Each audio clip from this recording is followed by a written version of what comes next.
बाजा बेच सकता है, जो बाजा बजाएगा वो भी जेल जाएगा और जो बाजा बेचेगा वो भी जेल जाएगा। नाजरीन, ये फैसला कर लिया गया है कि बाजे के ऊपर पाबंदी लगा दी गई है। बाजा ना आप बेच सकते हैं, ना अपने बच्चों को खरीद कर दे सकते हैं। अगर आपका बच्चा बाजा बजाते हुए पकड़ा गया तो जाहिर सी बात है जिम्मेदार तो आप होंगे, क्योंकि आप ही उसके गार्डियन हैं। खैर नाजरीन, पिछले साल भी ये पाबंदी लगाई गई थी, पिछले साल भी बाजों के ऊपर पाबंदी लगी थी, लेकिन नाजरीन कुछ खास फर्क हमें नजर नहीं आया था। जिन्होंने बजाना था वो बजा रहे थे, जिन्होंने बेचना था वो बेच रहे थे। अब दोबारा से पाबंदी लगाई गई है, देखते हैं फर्क आता है या नहीं। नाजरीन, असल में होता यह है कि हमारे यहां हर बच्चा एक एक बाजा ले लेता है। जब बच्चे एक एक बाजा ले लेते हैं तो बाजा लेकर वो सड़कों पर गलियों में निकल आते हैं। नाजरीन, जब वो बाजे बजाते हैं तो बुजुर्गों की नींदें खराब होती हैं। बुजुर्गों की ना सिर्फ नींदें खराब होती हैं बल्कि बुजुर्गों को दिल के भी मसले होते हैं। नाजरीन, बहुत से बीमार अपने घर में बैठे होते हैं और बाहर गली से जब 7-8 बच्चे बाजा बजाते गुजरते हैं तो उनके चारों तरफ रोशन हो जाते हैं। नाजरीन, ये बात आप लोगों को क्लियर कर दूं कि ये पाबंदी फिलहाल सिर्फ इस्लामाबाद में लगाई गई है। इस्लामाबाद के डीसी साहब का ये कहना है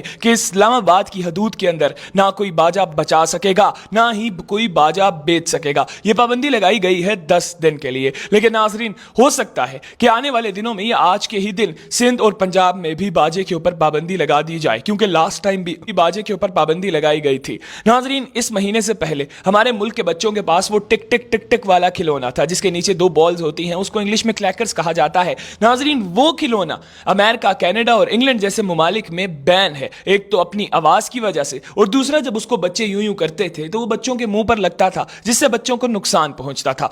क्लैकर्स को तो मुकम्मल तौर पर बैन कर दिया गया है, पाकिस्तान में नहीं, इंग्लैंड, कनाडा और अमेरिका जैसे ममालिक में, लेकिन पाकिस्तान में अब बाजे को बंद किया जा रहा है। नाजरीन, 10 दिन के लिए, 14 अगस्त परसों है, 10 दिन के लिए बाजे को इस्लामाबाद में मुकम्मल तौर पर बंद कर दिया गया है। तो खुदारा अपने बच्चों को बाजा मत लेकर दीजिएगा, ये ना हो आपको 14 अगस्त थाने में गुजारनी पड़े। इसके साथ ही मुझे दीजिए इजाजत, मजीद इस तरह की वीडियोस देखने के लिए हमें फॉलो करना बिल्कुल मत भूलिएगा। अल्लाह हाफिज। बाजे के ऊपर पाबंदी लगा